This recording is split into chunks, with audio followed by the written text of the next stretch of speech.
Hi, my name is Isabel. I'm 28. I am in a relationship now, but I have gone on probably 100 first dates in the last decade. And these are some things that I think are important to talk about on the first date. But this is something for people like me who date strategically.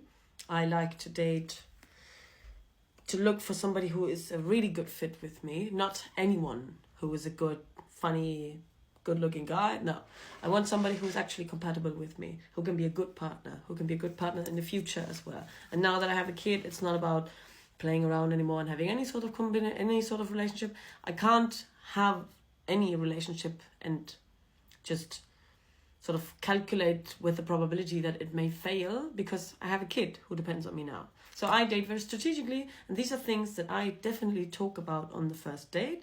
You might find that very strict and you might find that very strange, but my first dates usually last hours and we talk about a lot. So we have time to debate.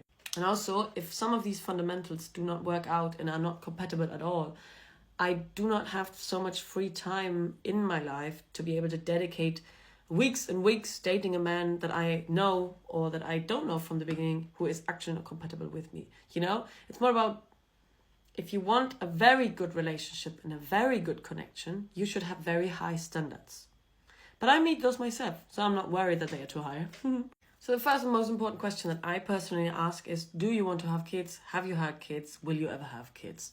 And that answer is already pretty telling on our compatibility because I have a kid and I will probably not have any more kids, and that is something that he will have to live with. I'm sorry.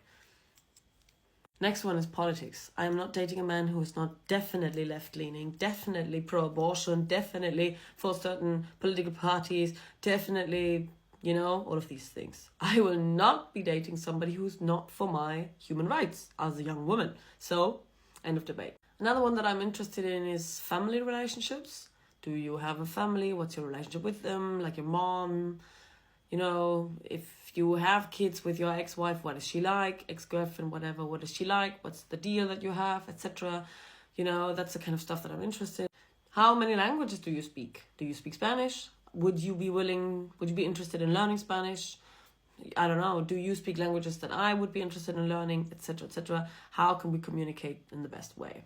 Because when dating, I want or wish for somebody to speak my mother tongue, which is German, and ideally maybe Spanish, so that I can make myself understood in my most clearest ways, my full personality, you know. Next important topic is, what's his opinion on feminism? Does he consider himself a definite feminist? Or is he somebody like, oh, can I count myself as a feminist? And he sort of explains his values and I'm like, yes, you are one. Or he says, feminism, and then that's the door right there. Bye.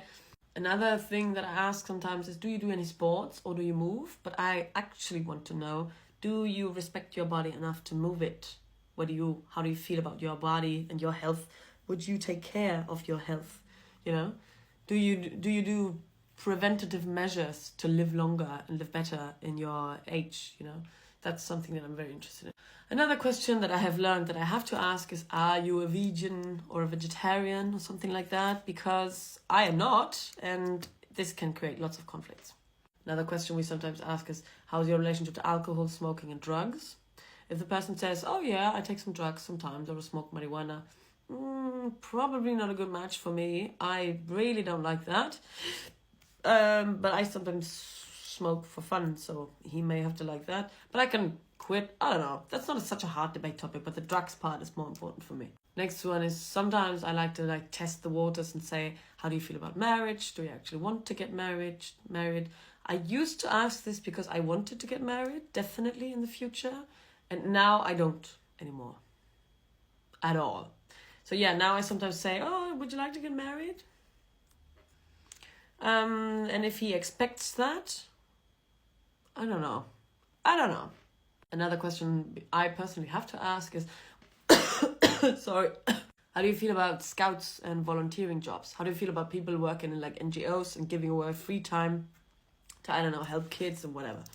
And sometimes these people say, fuck them kids. No, sometimes they say, oh, I don't know, why are you throwing away your time? Or they say scouting is for nerds and, oh, like the Boy Scouts in America?